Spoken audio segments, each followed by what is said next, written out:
আবার উট ভাড়া করে একজন ভালো পথ চেনা লোক রেখে দিয়েছেন যে আমরা সুযোগ মতো বেরোলেই তুমি আমাদের শর্টকাট পথে মদিনায় পৌঁছে দেবে।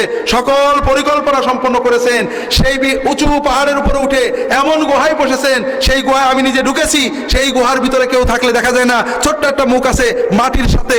মাটি থেকে উঠে গুহার ভিতরে অনেক উঁচু, একেবারে মাটিতে মাথা না বাঁধালে তার ভিতরে কিছু আছে বোঝার কোনো ক্ষমতা নেই। সেইখানেও কাফেরেরা খুঁজতে খুঁজতে চলে গেল। পা দেখা যাচ্ছে, আবু বকর রাদিয়াল্লাহু তাআলার পা দেখছেন, নবীজি সাল্লাল্লাহু আলাইহি ওয়াসাল্লাম পা দেখছেন। আবু বকর চিন্তা করছেন একটু ফোঁটা কেউ যদি মাথাটা মাটিতে নামায় তাহলে তো আমাদের দেখে ফেলবে, তাহলে নবীজি সাল্লাল্লাহু আলাইহি ওয়াসাল্লাম কি হবে। আবু বকর অস্থির হয়ে গিয়েছেন। মুহাম্মদুর রাসূলুল্লাহ সাল্লাল্লাহু আলাইহি ওয়াসাল্লাম বললেন, লা তাহজান ইন্নাল্লাহা মা'ানা। আবু বকর কোনো টেনশন করো না, আমরা আল্লাহর কাজ করেছি, আল্লাহ আমাদের সাথে আছেন, আমাদের চিন্তার কোনো কারণ নেই। এত বড় ব্যবসায়ী ছিলেন যে উনি যখন রাস্তায় বেরোতেন ওই রাস্তার ওই মাথা থেকে ওনার গায়ের আতরের খুশবু পাওয়া যেত। এত দামি আতর পরতেন।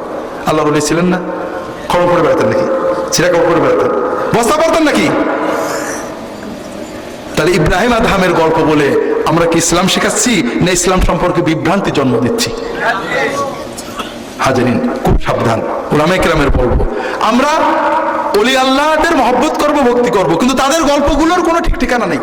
আমাদের জন্য আল্লাহ তাআলা কোরআন, নবীজি সাল্লাল্লাহু আলাইহি ওয়াসাল্লামের সুন্নাত, সাহাবীদেরকে মডেল বানিয়েছেন।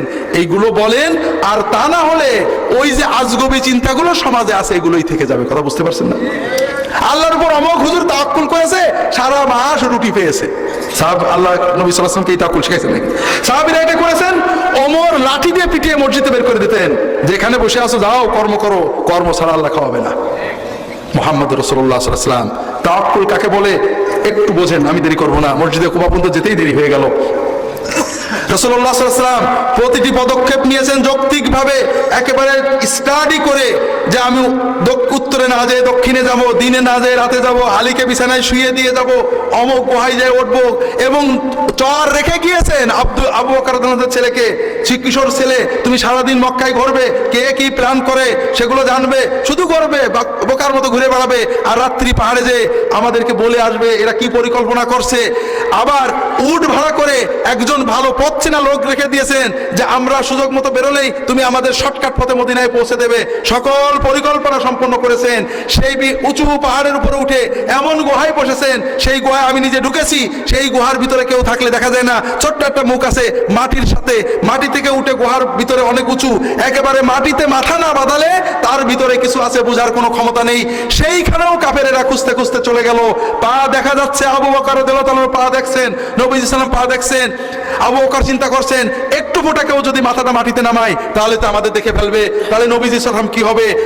আবু বকর অস্থির হয়ে গিয়েছেন। মুহাম্মদুর রাসূলুল্লাহ সাল্লাল্লাহু আলাইহি ওয়াসাল্লাম বললেন, লা তাহজান ইন্নাল্লাহা মা'ানা। আবু বকর কোনো টেনশন করো না, আমরা আল্লাহর কাজ করেছি, আল্লাহ আমাদের সাথে আছেন, আমাদের চিন্তার কোনো কারণ নেই। সুবহানাল্লাহ। এর নাম তাওয়াক্কুল। মুমিনের হৃদয়ে টেনশন থাকে না, বিশ্বাস করেন, উৎকণ্ঠা থাকে না, টেনশন থাকে না, কোনো দুশ্চিন্তা থাকে না। মুমিন কাজ করে, প্রতিটি কাজ পরিকল্পনার সাথে করে, কিন্তু সে জানে যে আমার রবের হাতে ফয়সালা। কথা বোঝেননি? এর নাম হলো তাওয়াক্কুল। তো যাই হোক ভাইরা, হৃদয়টাকে প্রকৃত তাওয়াক্কুল দিয়ে, সুন্নত তাওয়াক্কুল দিয়ে উজ্জীবিত করেন। আমি জানি এখনো বাংলার জমিনে অনেক মানুষ আছে যাদের ছেলের অসুখ হয়, মেয়ের অসুখ হয়, হাসপাতালে যায়, মরার মতো খবর আসে, দৌড়ায়, সব করে, কিন্তু উৎকণ্ঠা বোধ করে না। কথা বোঝেননি? কারণ সে জানে যে আমার রব যেটা করবে সেটা হবে, আমি আমার দায়িত্ব পালন করছি। কথা বুঝতে পেরেছেন? এর নাম হলো তাওয়াক্কুল। যেটা বলছিলাম ভাইরা, 3 রাত রাসূলুল্লাহ সাল্লাল্লাহু আলাইহি ওয়াসাল্লাম থাকলেন। 3 রাত থাকার পরে পহেলা রবিউল আউয়াল, প্রথম হিজরির, অর্থাৎ নবুয়তের 14তম বছরের, তারা মদিনার দিকে সরাসরি না যে দক্ষিণে কিছুটা এগিয়ে চলে গেলেন ইয়ামানের দিকে। এরপরে সমুদ্রের প্রান্ত দিয়ে 8 দিন হাঁটলেন। কয়দিন? 8 দিন হেঁটে 8ই রবিউল আউয়াল সোমবার মদিনা থেকে প্রায় 3-3.5 কিলো দূরে কুবা মহল্লায় যে উপস্থিত হলেন। কি বারে? কয় তারিখে? রবিউল আউয়াল মাসের 8 তারিখে। 3 দিন রাসূলুল্লাহ সাল্লাল্লাহু আলাইহি ওয়াসাল্লাম, 4 দিন, সোমবার গেল, মঙ্গল, বুধ, বৃহস্পতি, 3 দিন সেখানে থাকলেন। থেকে ইসলামের প্রথম মসজিদে কুবা তৈরি করলেন। নিজেই বিশাল পাথর বুকের সাথে নিয়ে রাখছেন। সাহাবীরা আবু বকর নিচ্ছেন, ওমর নিচ্ছেন, আবু বকর নিচ্ছেন, ওমর নিচ্ছেন রাদিয়াল্লাহু তাআলা আনহু আজমাইন, সাহাবীরা নিচ্ছেন, মুহাজিররা নিচ্ছেন, কুবার মানুষেরা নিচ্ছে। এজন্য মুহাম্মদ সাল্লাল্লাহু আলাইহি ওয়াসাল্লাম বসে নেই, তিনি নিজেও। তখন বয়স কত? হ্যাঁ, 54 প্রায়, ঠিক না? সেই 54 বছরের মানুষ নিজে পেটের সাথে পাথর নিয়ে, এমন বড় বড় পাথর একজনে তুলতে পারে না, নিয়ে নিয়ে যে মসজিদে বানানোয় শরীক হচ্ছেন। কোবার মসজিদ বানানো হয়ে গেল, সেখানে নামাজ পড়লেন। শুক্রবার, মঙ্গল বুধ বৃহস্পতি 3 দিন থেকেছেন। শুক্রবার সকালে আল্লাহর হুকুম আসলো, এবার মদিনায় যাও। রওনা দিলেন। তখনও জুমার নামাজ ফরজ হয়নি। একটু পরে কুবা থেকে 1 কিলো মতো এই পাশে, মসজিদে নববী থেকে 2 কিলো মাঝখানে এসে আল্লাহ জুমা ফরজ হওয়ার বিধান নাজিল দিলেন। ওই জায়গাতেই আবার রাসূলুল্লাহ সাল্লাল্লাহু আলাইহি ওয়াসাল্লাম জুমার নামাজ আদায় করলেন, যেটাকে বলা হয় মসজিদুল জুমা, এখনো আছে, বড় করা হয়েছে। এরপরে ওই শুক্রবারে, 12ই রবিউল আউয়াল শুক্রবারে রাসূলুল্লাহ সাল্লাল্লাহু আলাইহি ওয়াসাল্লাম মদিনার এখানে, এখন যেখানে মসজিদে নববী, সেইখানে আসলেন। আবু আইয়ুব আনসারী রাদিয়াল্লাহু তাআলা আনহুর বাড়িতে তিনি উঠলেন। কথা কি বুঝতে পেরেছেন? কথা বুঝেননি? মসজিদে কুবা, যেটা বলছিলাম ভাইরা, এই মসজিদ রাসূলুল্লাহ সাল্লাল্লাহু আলাইহি ওয়াসাল্লাম বানালেন নিজে। এখান থেকে প্রথম বুঝলাম যে মসজিদ বানানোতে স্বয়ং রাসূলুল্লাহ সাল্লাল্লাহু আলাইহি ওয়াসাল্লাম শরীক হতেন। খন্দকের যুদ্ধে আরো পরে, যখন বয়স প্রায় 60 ধরল, তখনও তিনি সাহাবীদের সাথে মাটি কাটাই শরীক হয়েছেন। কথা বুঝতে পারেননি? রাসূলুল্লাহ সাল্লাল্লাহু আলাইহি ওয়াসাল্লাম আমাদের মতো হুজুর ছিলেন না, যুব্ব বসে আছে, মুরিদরা কাজ করছে না। সাহাবীদের সাথে নিজে কাজে অংশ নিয়েছেন। আমরা সব সুন্নি, টুপি একটা পাগড়ি পরে সুন্নি, কিন্তু ওইটা কোথায় গেল? যেটা বলছিলাম ভাইরা, এই মসজিদে কুবাই, বুখারীর একটা হাদিস দিয়ে শেষ করব। মসজিদে কুবাই ইমাম ছিলেন সালেম মাওলা হুযায়ফা ও আবি হুযায়ফা, একজন কৃতদাস, যার বাপের নামটাও কেউ জানে না। কুরাইশ বংশের কোন নেতা না, মদিনা বা মক্কার কোন সম্ভ্রান্ত মানুষ না, আবু বকর, ওমর, ওসমান, আলী না রাদিয়াল্লাহু তাআলা আনহুম আজমাইন। এমন একজন মানুষ, বেলালের মতো, সুমাইয়ার মতো একটা দাস, কৃতদাস, চাকর, যেই মানুষটা ইসলাম গ্রহণ করেছে, নবীজি সাল্লাল্লাহু আলাইহি ওয়াসাল্লামের সাথে থেকে দিন শিখেছে, সেই মানুষটাকে রাসূলুল্লাহ সাল্লাল্লাহু আলাইহি ওয়াসাল্লাম কুবার মসজিদের ইমাম বানিয়েছেন, যার পিছনে আবু বকর, ওমর, ওসমান, আলী রাদিয়াল্লাহু তাআলা আনহুমের মতো জলিলুল কদর মহান সাহাবীরা নামাজ আদায় করেছেন। কথা বোঝেননি? ইসলাম যে সাম্য শিখিয়েছে, ইসলাম যে মানবতা শিখিয়েছে, বিশ্বে কোথাও নেই। আপনাদেরকে বলতে পারবো না, তবে শুধু একটা অনুরোধ করব, আমাদের সমাজে আপনাদের কুবা মসজিদ সহ সারা বাংলাদেশের মসজিদে ইমামদের কোনো মূল্য নেই। কথা বুঝতে পেরেছেন? মসজিদ বানান আপনারা, টাকা দেন আপনারা, সমাজের মাতবর আপনারা, ইমাম তো চাকর। কথা বোঝেননি? কয়েক কোটি টাকা ব্যয় হবে কুবা মসজিদে, সব হবে, কিন্তু ইমাম খুঁজবেন সস্তা, ঠিক না ঠিক?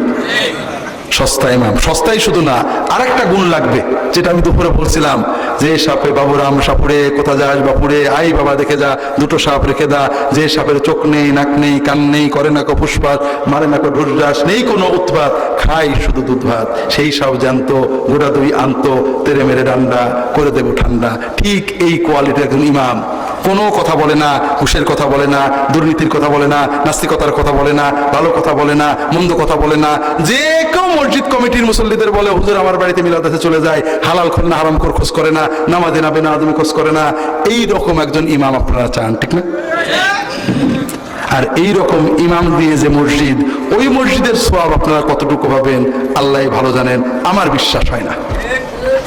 ইমাম মানে কি? চাকর, নেতা। আপনাদের সমাজে এমপি, চেয়ারম্যান, মেয়র হয় না? আমাদের মতোই তো মানুষ, আমাদের কাছে এসে ভোট চায়, কিন্তু ভোটে পাশ করার পরে সে নেতা হয়ে যায়। তখন তার কথা আমাদের মানতে হয় না? মানতে হয় না? ঠিক ইমাম যখন নিয়োগ করলাম, মসজিদের ইবাদত বন্দেগী সিদ্ধান্ত একমাত্র ইমাম নেবে, কিন্তু আমাদের নেই কমিটি। গাল শোনে, বিশ্বাস করেন, আমি নিজে দেখছি, আমাকে গাল দেয় না যে কারণেই হোক, আমি মসজিদ দেখছি, পানি নেই, গাল দিচ্ছে মুয়াজ্জিনের, ইমামের। মসজিদে পানি নেই, এজন্য কি ইমাম মুয়াজ্জিন দেয় না কমিটি দেয়? কমিটি গাল দেয় না, কমিটি তো ভাসুর, কারণ কমিটির নেতা, অমুক দলের সভাপতি, অমুকের সেক্রেটারি, কমিটির কিছু বলে না, গাল দেয় কার? ইমামের। বড় কষ্ট লাগে ভাইরা। আমি 17 বছরেরও বেশি সময় সৌদি আরবে নামাজ পড়েছি মসজিদে। ইমাম সাহেব লেট করে আসছে 10 মিনিট 15 মিনিট, অনেক সময় ইমামের দেরি দেখে মুক্তাদিরা কেউ যে ইমাম হয়ে নামাজ শেষ করেছে। বিশ্বাস করেন জীবনে একদিন কোনো মুসল্লির মুখ থেকে ইমামের বিরুদ্ধে কোনো কথা শুনিনি। ইমাম তো মানুষ দেরি হতেই পারে, মন্ত্রী আসার কথা বলে 15 ঘন্টা পরে আসে, কেউ গাল দেয়, আর ইমাম 5 মিনিট পরে আসলেই গাল দেয়। কারণ ইমাম তো চাকর আর মন্ত্রী তো নেতা। নামাজ হবে? কিচ্ছু হবে না। তো ভাইরা, ইমাম মসজিদে কুবার ইমাম নিম্ন স্তরের, সামাজিক বিচারে নিম্ন ছিলেন। আমাদের সব হুজুরই নিম্ন, আপনাদের মতো টাকাওয়ালা না, বড় বংশের না, নিম্নবিত্ত পরিবারের গরিব মাদ্রাসায় পড়ে ইমাম হয়েছে। আমরা মূল্য দিই না, কারণ আমরা আবু জেহেলের মতো টাকার হিসাব করি, ক্ষমতার হিসাব করি। এই জন্য আবু জেহেল বলতো যে মোহাম্মদ সাল্লাল্লাহু আলাইহি ওয়াসাল্লামের মতো একজন গরিবের কাছে কেন আসছে, আমাদের মতো একজন মাতবরের কাছে আসেনি কেন? হাজিরিন, কিন্তু ইমামের কাছে যেটা আছে আপনার কাছে নেই, সেটা হলো আল্লাহর কোরআন নবীর হাদিসের এলেম। কথা বুঝেছেন? ইমামকে স্বাধীনতা দিতে হবে। ইমাম ভুল করতে পারে, আলেমদের কাছে বিচার দেবেন, কিন্তু দুর্ভাগ্য ইমামকে কথা বলতে দেবেন না, ইমামকে দাওয়াতের সুযোগ দেবেন না। ইমাম কথা বললে কোরআন সুন্নাহর আলোকে যাচাই না করে কমিটি সিদ্ধান্ত নিয়ে বাদ দেবে, এই মসজিদ বানায়েন না ভাই, কোনো সওয়াব হবে না। আপনাদের মসজিদের সংবিধান গঠনতন্ত্র থাকা উচিত, ইমাম নেবেন, নিয়োগ দেবেন যোগ্য দেখে, আলেম আনবেন যে ইমাম কিতাব পড়তে পারে কিনা, কতগুলো কিতাব পড়েছে, হাফেজ কিনা, হাদিস পড়তে পারে কিনা, ফিকহের কিতাব পড়ে বোঝাতে পারে কিনা, ফিকহের কিতাব ভালো আলেমদের দিয়ে যাচাই বাছাই করে যোগ্য ইমাম রাখবেন। তার অর্থনৈতিক ড্রাইভার নেবেন, হুজুর আপনার পেটের চিন্তা আমাদের, আর আমাদের জান্নাতের চিন্তা আপনি করেন। ইমাম সাহেবকে ফ্রি করে দেন, আপনি দাওয়াত দেবেন, মানুষের কাছে যাবেন, নামাজে ডেকে আনবেন, কোরআন শেখাবেন। হুজুর আমরা পারি না, আমাদের দায়িত্ব, আপনার পেটের চিন্তা আমাদের, আপনি আমাদের দিনের চিন্তা করেন। কথা বুঝতে পারেননি? অন্তত ফরজে কেফায়া কাজগুলো আপনাদের কাজ সে করতে থাকে। কাজেই ভাইরা, মসজিদগুলোকে আবাদ করেন, কুবা মসজিদের মতো আবাদ করেন, মসজিদে নববীর মতো আবাদ করেন। টাইল ছিল না, পানি পড়তো, কিন্তু ইমামরা স্বাধীন ছিলেন, ইমামরা যোগ্য ছিলেন। মসজিদগুলো 24 ঘন্টাই দিনের মার্কাজ ছিল, দিনের কাজ হতো। আল্লাহ তাআলা আমাদেরকে সেই কুবা মসজিদের মতো এই কুবা মসজিদ বানানোর তৌফিক দান করুন, আমিন। আমা তৌফিক ইল্লা বিল্লাহ, সুবহানাকা আল্লাহুম্মা বিহামদিকা, আশহাদু আল্লা ইলাহা ইল্লা আনতা, আস্তাগফিরুকা ওয়া আতুবু ইলাইক। আল্লাহুম্মা সাল্লি আলা মুহাম্মাদ ওয়া আলিহি ওয়াসাল্লাম। আলহামদুলিল্লাহ। শিরক কাহাকে বলে? রোগ মুক্তির জন্য তাবিজ কবর ব্যবহার করা, মাজার এবং পীরের দরবারে মানত করাকে শিরক। শিরক আমরা বুঝি, শরীক শব্দ বোঝে না এমন বাঙালি আছে নাকি? আল্লাহর সাথে আমাদের দুটো সম্পর্ক, একটা হলো আল্লাহ আমাদের রব, খাওয়ান পরান রিজিক দেন, ভালো করেন মন্দ করেন কে? একটা হলো আল্লাহ আমাদের মাবুদ, আমরা ইবাদত করবো একমাত্র কার? আল্লাহর এই রুবুবিয়াত বা মাবুদিয়াতে অন্য কোনো মাখলুকের অংশ দেওয়ার নাম শিরক। যেমন আল্লাহ ছাড়া কেউ ভালো মন্দ করতে পারে, বিপদ কাটাতে পারে, অথবা আল্লাহ কারোর পাওয়ার দিয়েছেন, সে নেক নজর দিলে বিপদ কেটে দেয়, অথবা আল্লাহ কারোর দোয়া শুনতে বাধ্য, অথবা আল্লাহ কারোর দোয়া ফেলতে পারেন না, এসব শিরক। কথাকে বুঝতে পেরেছেন? আপনি যেটা প্রশ্ন করেছেন শিরকের ব্যাপারে বিস্তারিত বিবরণ আমার ইসলামী আকীদা বইয়ে পাবেন। তবে তাবিজ ব্যবহার করা শিরক কিনা এটা হাদিস শরীফে তাবিজ শিরক বলা হয়েছে। সাহাবীরা তাবিজ শিরক বলতেন, দেখলে ছিঁড়ে ফেলতেন। পরবর্তী যুগের কোন কোন আলেম বলেছেন পিওর কোরআনের আয়াত বা পিওর হাদিস দিয়ে তাবিজ দিলে শিরক হবে না। তবে রাসূলুল্লাহ সাল্লাল্লাহু আলাইহি ওয়াসাল্লাম সাহাবায়ে কেরাম ফু ব্যবহার করতেন, কোরআনের আয়াত পড়ে ফু দেওয়া বা কারোর সামনে কোরআনের আয়াত পড়া, দোয়া করা, এগুলো ব্যবহার করতেন। পানি পড়া, তেল পড়া, এগুলো সুন্নতের সমর্থন করে। তবে তাবিজ ব্যবহার রাসূলুল্লাহ সাল্লাল্লাহু আলাইহি ওয়াসাল্লাম সাহাবীরা কখনো করেননি। কঠিনভাবে কারো তাবিজ দেখলে ছিঁড়ে ফেলতেন। পরের আলেমরা তাবিজকে দুই ভাগ করেছেন। কেউ কেউ একটা হলো যে তাবিজের ভিতরে দাগ দুগ দেওয়া, সংখ্যা লেখা, এটা শিরক। আর যে তাবিজে কোনো দাগ দুগ সংখ্যা নেই, শুধু কোরআনের আয়াত বা স্পষ্ট হাদিস লেখা, এটা ব্যবহার কেউ কেউ জায়েজ বলেছে। এ ব্যাপারে বিস্তারিত পাবেন আমার লেখা রাহে বেলায়েত বইয়ে, পড়েন। আর আপনাদের বলার সময় নেই, রোগ মুক্তির জন্য পীরের দরবারে মানত করা শিরক। রোগ মুক্তির জন্য পীরের কাছে যাওয়াই শিরক। পীরের কাছে যেতে হয় আমল শিখার জন্য, ওজিফা শিখার জন্য, ঈমান বাড়ানোর জন্য। আর বিপদ আপদে ডাকতে হয় কার? ইয়াকা না'বুদু ইয়াকা নাস্তাইন। আল্লাহ তো ফুরফুরা শরীফ থেকে ভালো তাড়াতাড়ি শোনেন, ঈশ্বর থেকে শুনতে পান না তাড়াতাড়ি। আল্লাহ বলছেন বান্দা আমি তোমার কাছে, কাজেই যে বান্দা বিপদে পড়ে অন্য জায়গায় যায় সেই বান্দাই তো শিরক করলো। আমি একটা, যেহেতু আপনার প্রশ্ন করলেন ভাইরা, কত সহজ। বিপদে একজনের মা খাইতে দেয়নি, রাগ করেছে একটু, মার কাছে যে মাপসালেই দেয়, কিন্তু মার কাছে না যে যখনই খাওয়ার দরকার হয়, খিদে লাগে, দাদির কাছে বলে দাদি একটু মার বলে দাও, আব্বু একটু মার বলে দাও, ভাইয়া একটু মার বলে দাও। যখনই তার কোনো কিছু দরকার হয় মার কাছ থেকে চাইতে হয়, মার কাছে না চেয়ে ওসিলা দিয়ে বলে। ওই ছেলের প্রতি মা খুশি না বেজার? ও তার মায়ের মাতৃত্বকে অপমান করছে, ঠিক না? আল্লাহ আমাদের কষ্ট বিপদ দেন কি জন্য? আমরা অন্যায় করে ফেলেছি, বান্দা যেন একটু আমার দিক ফিরলে আল্লাহ লাভ নেই, বান্দার মনটা ভালো হবে, বান্দা জান্নাতটা পাবে। আল্লাহ তো আমাদের জন্য জান্নাত বানিয়েছেন। ইউনূস আলাইহিস সালাম বিপদে পড়ছিলেন, কি বললেন?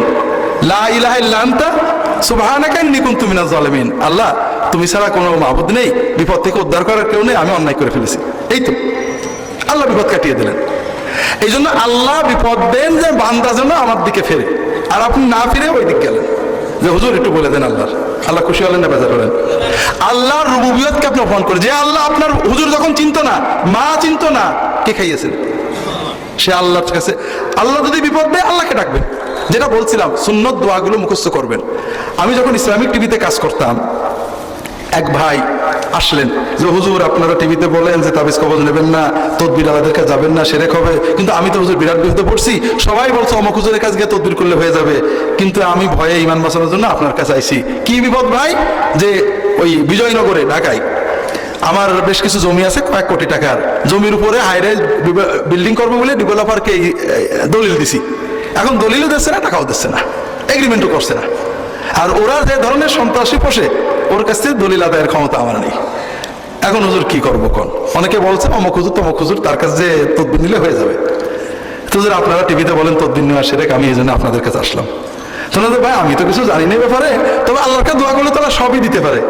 তো এই রায় বেলাতে দুটো দিনের দোয়া টিক দিয়ে দিলাম, যে দোয়াতে মানুষের দুশ্মনী থেকে আত্মরক্ষার দোয়া নবীজি সাল্লাল্লাহু আলাইহি ওয়াসাল্লাম শিখিয়েছেন, আমল করতেন, সাহাবীদের শিখিয়েছেন। ওরকম দুটো দিনের দোয়া টিক দিয়ে দিলাম, যে আপনি দোয়াটা অর্থসহ মুখস্থ করবেন, তাহাজ্জুদের সেজদায় দিয়ে বলবেন, তাহাজ্জুদের নামাজ পড়ে হাত তুলে বলবেন, সবসময় সেজদায় হাত তুলে আল্লাহর কাছে এই দোয়াগুলো পড়তে থাকেন। আল্লাহ একটা ব্যবস্থা করবেন ইনশাআল্লাহ। বেশ মাসখানে পরে, আমার মনে নেই ঠিক কতদিন পরে, দেখে ওই লোকটা আবার, ভাই কি ব্যাপার? বলে হুজুর সুখবর আছে। ওই লোকটা সেদিন এসে বলা নেই করা নেই আমার দলিলগুলো আমাকে দিয়ে চলে গেছে। মাশাআল্লাহ, খুব ভালো কথা। বলে না হুজুর একটু কিন্তু আছে। তারপর কিন্তু কি? বলে হুজুর আপনার কথা মতো তাহাজ্জুদ শুরু করছিলাম, তাহাজ্জুদে সেজদায় যেয়ে কান্নাকাটা করছিলাম, এত মজা পাচ্ছিলাম হুজুর, এখন মনে হচ্ছে ও যদি দলিলটা এখন না দিয়ে আরো কয়েক মাস পরে দিত তাহলেই ভালো হতো। আল্লাহু আকবার। ভাইরা, আল্লাহ ডাকেন, আল্লাহর সাথে মহব্বতের সময় আল্লাহর কাছে কাঁদেন, পীরের পাজরে না ধরে সেজদায় আল্লাহ আল্লাহ আল্লাহ আল্লাহ আল্লাহর চেয়ে আপন কেউ নেই, দেখবেন পদ চলে যাবে আর আল্লাহর মহব্বতের ছোঁয়া কলবে চলে আসবে। বিদআত কি জানতে চাই? বিদআত কি এ বিষয়ে ইহয়া সুনান বইটা পড়ে বিস্তারিত পাবেন। রাসূলুল্লাহ সাল্লাল্লাহু আলাইহি ওয়াসাল্লাম যে কাজ করেননি, এই কাজকে দিন মনে করা, ইবাদত মনে করা হলো বিদআত। বিদআত মূলত মনের গুনাহ, কর্মর চেয়ে মন এখানে জড়িত, যেমন শিরক কলবের গুনাহ, চিন্তার গুনাহ। সালাতের পর সম্মিলিত মোনাজাত করা, মিলাদ মাহফিল, ঈদ মিলাদুন নবী কি বিদআত কিনা জানতে চাই। এটা অনেক সময় বিদআত হয়ে যায় সাধারণত সুন্নতের ব্যতিক্রম কোন পদ্ধতিকে দিন মনে করলে। যেমন আপনি সম্মিলিত মোনাজাত করছেন, এটা সরাসরি বিদআত না, তবে সুন্নত হলো যার যার মতো মোনাজাত করা নামাজের পরে। নবীজি সাল্লাল্লাহু আলাইহি ওয়াসাল্লাম জীবনে একটা নামাজেও সম্মিলিত মোনাজাত করেছেন কোনো হাদিসে পাওয়া যায় না, তবে একাকী মোনাজাত করেছেন অর্থাৎ নামাজের পরে দোয়া দরুদ পড়েছেন, এটা অনেক হাদিস পাওয়া যায়। এখন সুন্নত হলো একা করা, একা আল্লাহর কাছে কাঁদবেন, নামাজের পর দোয়া কবুল হয়। সমাজের লোক বোঝে না ইমাম সাহেব কি বলে, হাত একটু মোছে, কি অপরচুনিটি নষ্ট হয়। নামাজ হয়ে গেছে, যতটুক পারে আল্লাহর বলেছি, এখন আমি তাসবিহ তাহলিল করে আল্লাহর কাছে 10 মিনিট ধরে মনের সব কথা চাবো। ইমাম সাহেব 1 মিনিটে কি বললো আমি বুঝলাম না, আমি বেরো হটিকে আমার তো সুযোগ নষ্ট হয়ে গেল। আচ্ছা, এরপরও মোনাজাত আমরা চালু করিনি, সমাজে আছে, কেউ যদি করে সরাসরি বেদাত না, তবে কেউ যদি সুন্নতের চেয়ে এটাকে গুরুত্ব মনে করে যে একা করার চেয়ে দলবদ্ধ করা ভালো, তখন এই সুন্নতকে ছোট করার কারণে ওই মানুষের চিন্তাটা বেদাত হয়ে গেল। কেউ বোঝে না, সবাই করেছে ওই মানুষ, এটা সরাসরি বেদাত বলা আমাদের ঠিক না। কথা কি বুঝতে পেরেছেন? তবে যখনই আমরা কোনো সুন্নতের ব্যতিক্রম কাজের রীতি করে ফেলবো, না করলে মন খারাপ লাগবে, করলে বেশি ভালো হবে মনে করবো, ওই সময় কাজটা বেদাত হয়ে গেল। আর বেশি জানার জন্য একটু কষ্ট করে যদি সত্যই সুন্নত মতো চলতে চান, রাহে বেলায়েত বইটা পড়েন, এই আহসানুল বইটা পড়েন। চার মাযহাব মানা কি ফরজ? কথা হলো আমার একটা সর্বশেষ বই আছে, 3টে বই পড়বেন। শেষের বইটা হলো সালাতের ভিতরে হাত বাঁধার বিধান, বুকে হাত না নাভির নিচে হাত, বিস্তারিত হাদিস আলোচনা, ছোট বই, 40-45 টাকা বোধ হয়, তারও কম বেচবে মনে হয়। যেটা বলছিলাম, আরেকটা বই আছে ঈদের তাকবীর, ঈদের নামাজের অতিরিক্ত তাকবীর। আরেকটা বই হলো ইমাম আবু হানিফার ফিকহুল আকবর। এই 3টে বই পড়েন, না হলে ছোট 2টো বই পড়েন। মাযহাব দিন না, দিন হলো কোরআন এবং হাদিস মানা। তবে আমরা কেউই কোরআন হাদিস পুরো বুঝি না, বুঝি নাকি? যারা বলেন আমরা মাযহাব মানি না, তারাও মাযহাব মানেন। কেউ আলবানির মাযহাব মানেন, কেউ আব্দুল্লাহ জাহাঙ্গীরের মাযহাব মানেন, কেউ ডক্টর গালিবের মাযহাব মানেন। হাদিস আছে সহিহ না জয়ীফ উনি তো বোঝেন না, সনদ জানেন না। কোনো না কোনো আলেমের উপর নির্ভর করতে হয়, কথা বুঝেছেন? তবে আমাদের দায়িত্ব হলো ওই বইয়ে বিস্তারিত পাবেন, প্রত্যেকেই কোরআন হাদিস পড়ার চেষ্টা করতে হবে।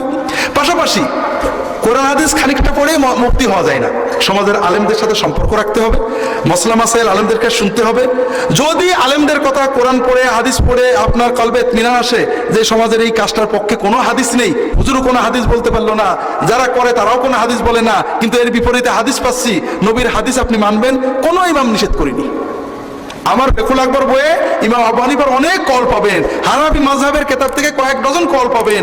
কোন মুকাল্লিদ মাযহাব আলাও যদি কোনো সহিহ হাদিস পেয়ে এর বিপরীতে কিছু না পেয়ে, আলেমদের কাছে শুনে মিলে না পেয়ে, তার কলবে মনে হয় হাদিসটা সহিহ, এর বিপরীতে কিছু নেই, এর বিপরীত মাসলাটার পক্ষে কোনো হাদিস পাচ্ছি না, সে যদি হাদিস মানে ওটাই মাযহাব। কথা কি বুঝতে পেরেছেন? বিস্তারিত। আবার যারা আমরা মাযহাব মানার দাবি করি, আমরা কেউ মাযহাব মানি না। যারা হানাফি বলি, হানাফি মাযহাব একটা না 5টা? একটা। কিন্তু এক হানাফির সাথে আর এক হানাফির মিল নেই। এক হানাফি বলে ও কাফের, ও বলে ও কাফের, আছে না নেই? আমরা আসলে কেউ আবু হানিফার বিশ্বাস করেন, আমাদের হানাফি মাযহাবের নামে বাংলাদেশে যা চলে এর বিরুদ্ধে আবু হানিফার বই লেখা আছে অনেক। কিছু নমুনা রাহে বেলায়েতে আছে, কিছু নমুনা ফিকহুল আকবরে আছে। যদি ফরজ হয় তাহলে রাসূলের মৃত্যুর পর কিভাবে ফরজ হয় জানতে চাই। একইভাবে 4 মাযহাবে ভিন্ন মত আছে, তাহলে আমরা কোন মাযহাব মানবো? বিষয় হলো আমরা যারা মাযহাবের বিরুদ্ধে যাই তারাও বিষয় বুঝি না। আহলে হাদিসদেরও তো একই ব্যাপারে 10টা মত আছে, আপনি কোনটা মানবেন? আপনাকে কোনো না কোনো আলেমের প্রাধান্য দিতেই হবে। বাংলাদেশের আহলে হাদিস আলেমদের ভিতরে ডক্টর গালেব আছেন, আমাদের আকরামুজ্জামান ভাই আছেন, শহীদুল্লাহ খান মাদানী আছেন, আব্দুর রাজাক বিন ইউসুফ আছেন।